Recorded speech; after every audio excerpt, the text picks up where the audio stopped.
different recordings, and you will have to answer questions on what you hear. There will be time for you to read the instructions and questions, and you will have a chance to check your work. All the recordings will be played once only. The test is in 4 sections. At the end of the test, you will be given 10 minutes to transfer your answers to an answer sheet. Section 1. You will hear a man telephoning a sports club to ask about membership and facilities. First, you have some time to look at questions 1 to 4.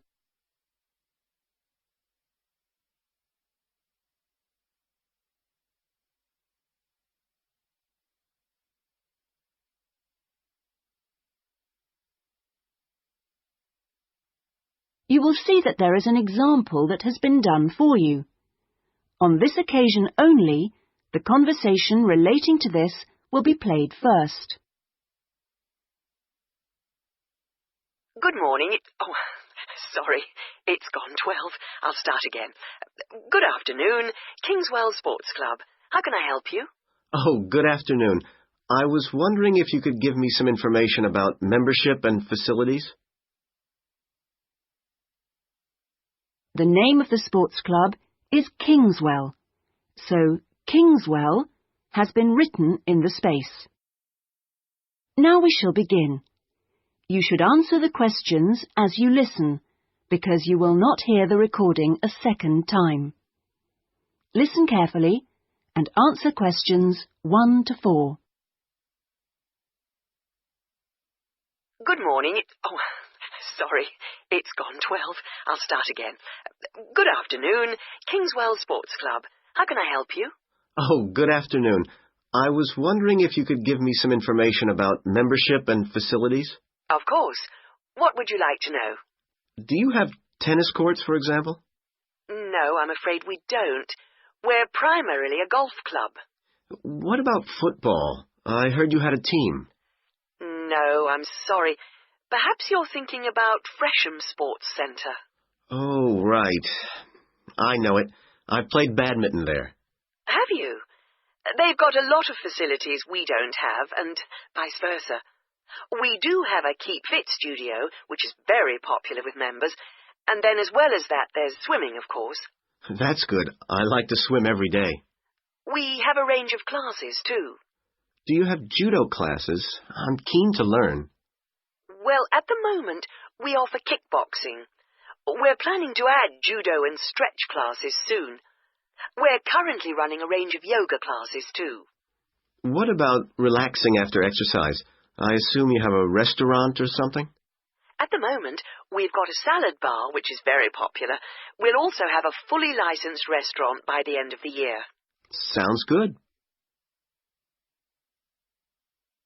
Before you hear the rest of the conversation, you have some time to look at questions 5 to 10.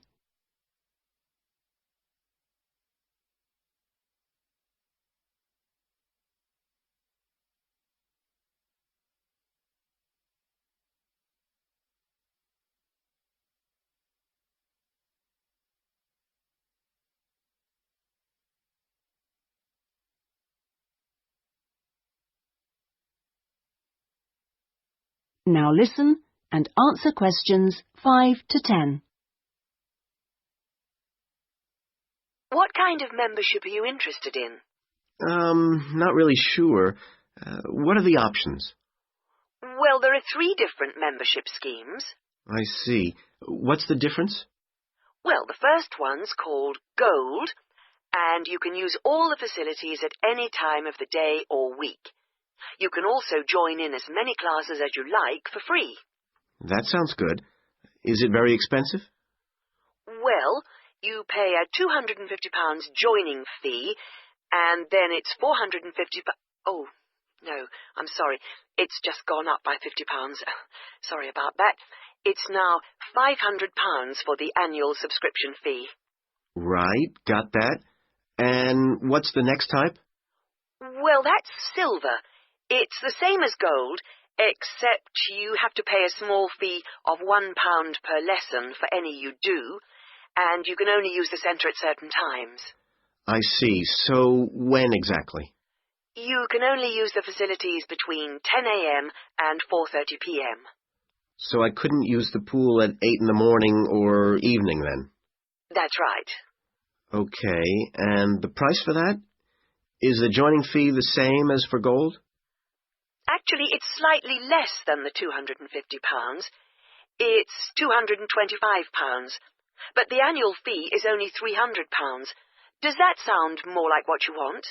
Well, it's still rather more expensive than I thought. I'm a student here in England, and I'm only here for 6 months. Ah, then the bronze scheme would probably suit you best. How is that different? Well, some of the facilities have restricted use. And do I have to pay for classes? Yes, it's £3 for each class you join. I see. And what are the hours then? Between 10:30 and 3:30 weekdays only, and you pay a £50 joining fee. The annual fee is £180. It works out at £15 a month, so that would be quite a lot cheaper. Oh, that should be all right. I could come in my free periods. What do I have to do if I want to join? Well, we book you in for an assessment with an instructor who will show you how to use all the equipment. If you want to organise a trial session and look around the centre, you'll need to speak to David Kinchley. Could you spell that, please? Yes, David, KynchleY.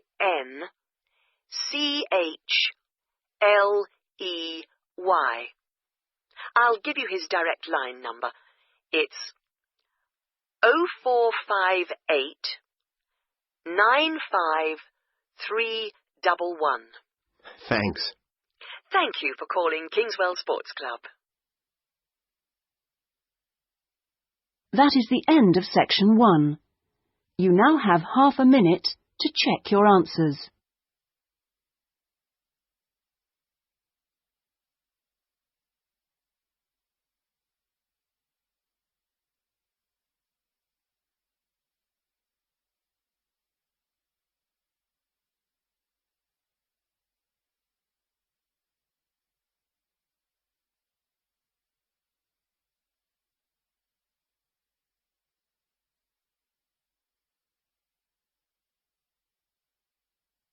Now turn to section 2.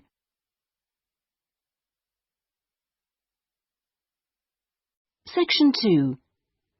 You will hear a local radio broadcast about the Rivendell City Theatre.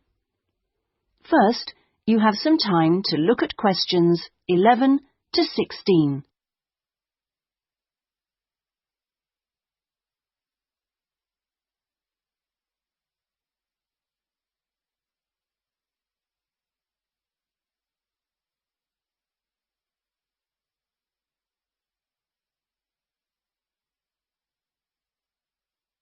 Now listen carefully and answer questions 11 to 16. And here on Radio Rivendell, we have Lynn Rawley, the Public Relations Officer of our own Rivendell City Theatre. Hello, Lynn. Hello. Now, the theatre is reopening soon after its 3-year redevelopment program, isn't it? That's right, and there are a lot of improvements. The first thing people will see when they go in is that the foyer has been repainted in the original green and gold. Then the box office has been reoriented with its own access from the side of the building instead of through the foyer, which means it can be open longer hours and has more space too.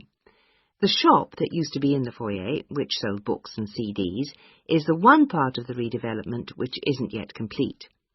The plan is to find new premises for it near the theatre, and we've had difficulty finding somewhere suitable. We hope to reopen the shop in the next few months. Will audiences find any difference in the auditorium? Yes, we've increased the legroom between the rows. This means that there are now fewer seats, but we're sure audiences will be much happier. And we've installed air conditioning so it won't get so hot and stuffy. We already had a few seats which were suitable for wheelchair users, and now there are twice as many, which we hope will meet demand.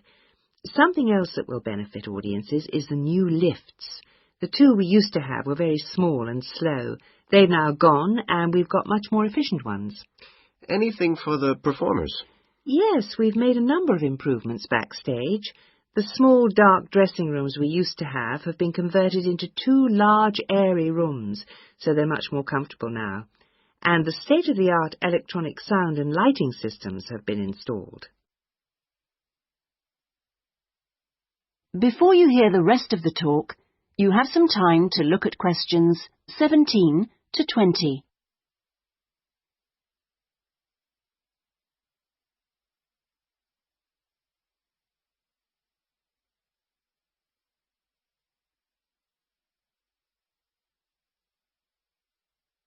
Now listen and answer questions 17 to 20. Okay, so what's the first play that audiences can see when the theatre reopens?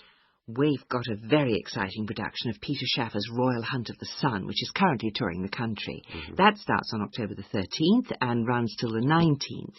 We're experimenting a bit with the time the curtain goes up. We used to start all our performances at 7:30, but that made it difficult for people to go home by public transport. So instead, we're beginning at 7, because at 9:45, when it finishes, there are still buses running. Tickets are already selling fast.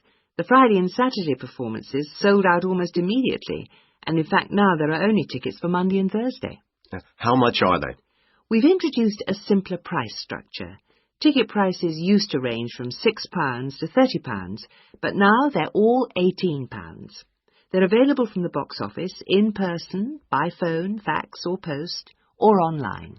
Okay, Lynn. Now, if you'd like to give the contact details for the theatre so that our listeners That is the end of section 2. You now have half a minute to check your answers.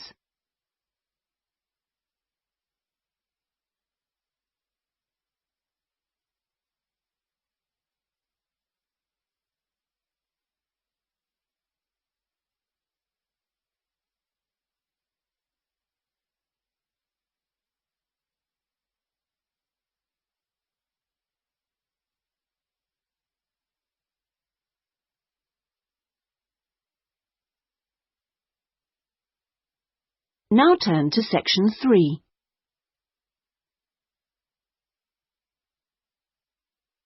Section 3. You will hear a man inquiring about college courses. First, you have some time to look at questions 21 to 25.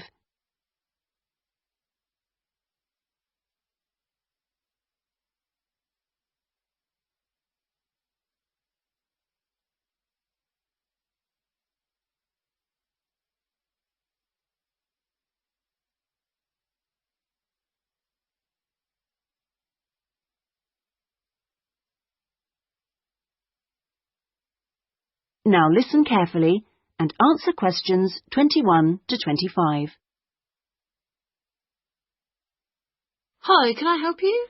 I was told to come here because I'd like to talk to someone about taking a management course. Right, I'm one of the tutors, so I should be able to help you. Oh, good. My name's Brian Ardley. I've decided to enrol on a part-time management course. A friend of mine took one last year and recommended it to me. Right. Is there anything I should do before the course, like reading or anything? We prefer to integrate reading with the course, so we don't give out a reading list in advance. But we like people to write a case study describing an organisation they know. I've already done that, as my friend told me you wanted one. But would it be possible to sit in on a teaching session to see what it's like? I haven't been a student for quite a while. Fine. Just let me know which date and I'll arrange it with the tutor. Now, could I ask you about the college facilities, please? Anything in particular? Well, the course is 1 day a week, all day, isn't it? So presumably it's possible to buy food. Yes, the refectory's open all day. Does it cater for special diets? I have some food allergies. Provided you warn the refectory in advance, it won't be a problem. Good. What about facilities for young children? I'd like to bring my daughter here while I'm studying. How old is she? 3. Then she's eligible to join the nursery, which is supervised by a qualified nursery nurse. The waiting list for a place is quite long, though, so you ought to apply now. OK. I don't know if our careers advice service would be of any interest to you. Yes, it might help me decide how to develop my career after the course. The centre has a lot of reference materials and staff qualified to give guidance on a one-to-one basis. I noticed a fitness centre next to the college. Is that for students? It's open to everyone, but students pay an annual fee that's much less than the general public pay. And presumably the college library stocks newspapers and journals as well as books. Yes, and there's also an audio-visual room for viewing and listening to videos, cassettes and so on. Is there also access to computers? Yes, your tutor will need to arrange with the technical support team for you to get a password, so ask him or her about it when you start the course. OK. Before you hear the rest of the conversation, you have some time to look at questions 26 to 30.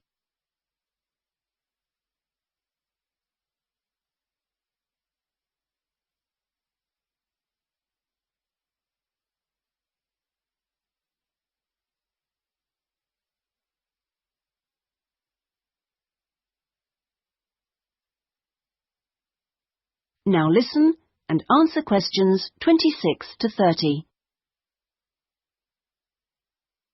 By the way, do you know about our business centre? No, what's that?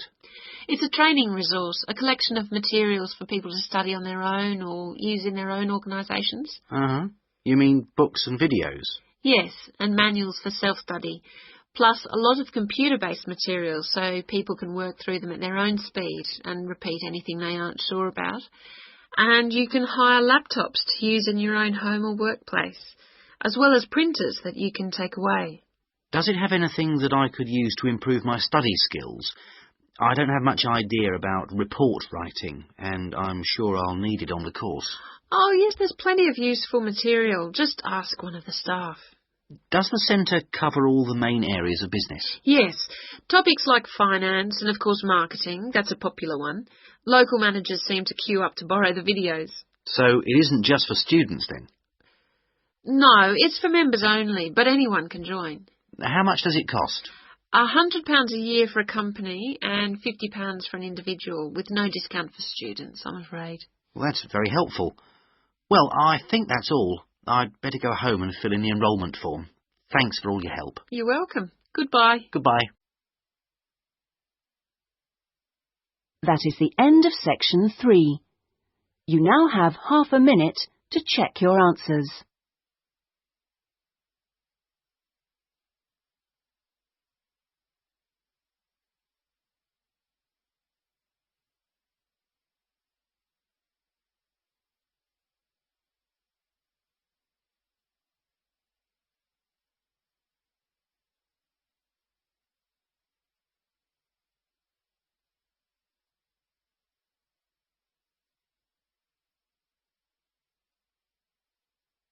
Now turn to section 4.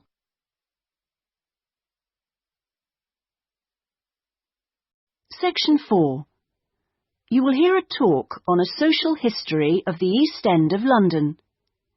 First, you have some time to look at questions 31 to 40.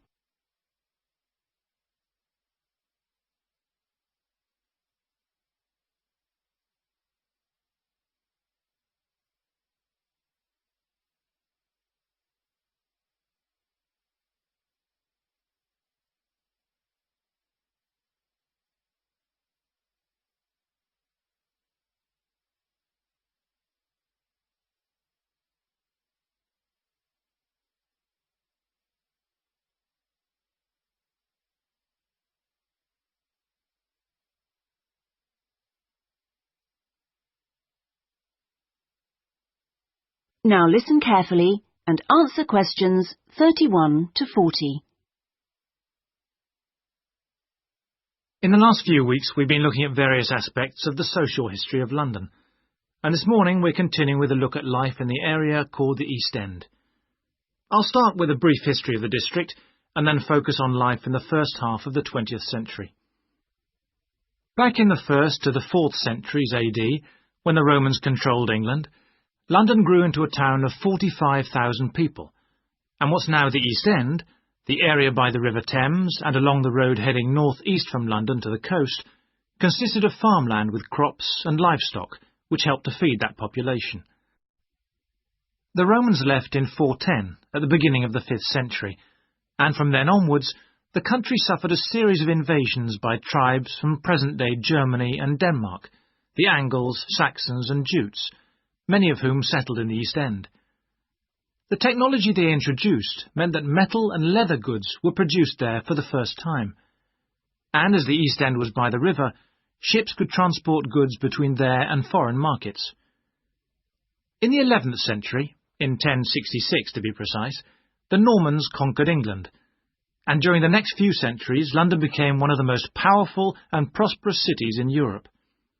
The East End benefited from this, and because there were fewer restrictions there than in the city itself, plenty of newcomers settled there from abroad, bringing their skills as workers, merchants or moneylenders during the next few hundred years.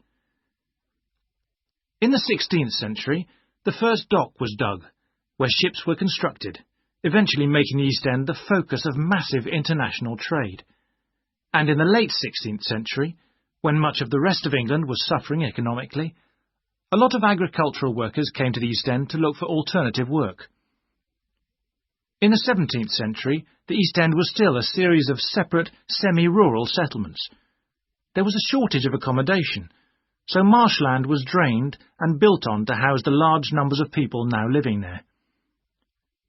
By the 19th century, London was the busiest port in the world, and this became the main source of employment in the East End. Those who could afford to live in more pleasant surroundings moved out, and the area became one where the vast majority of people lived in extreme poverty and suffered from appalling sanitary conditions.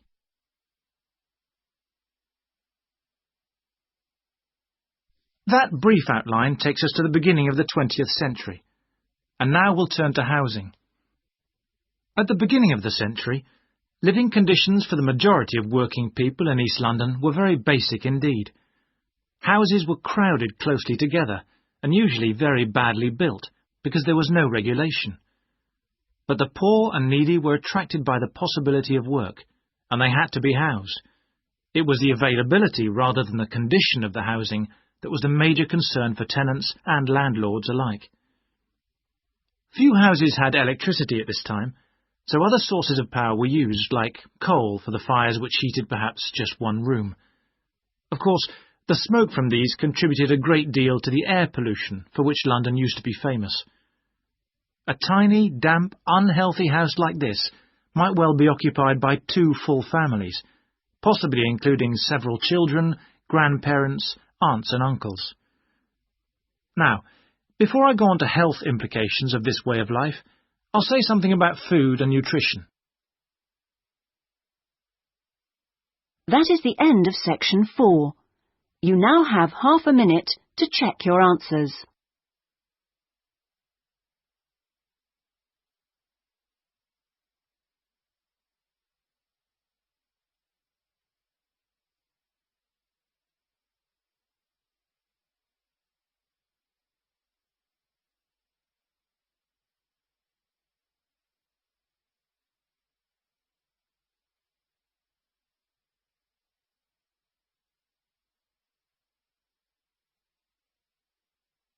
That is the end of the listening test. In the IELTS test, you would now have 10 minutes to transfer your answers to the listening answer sheet.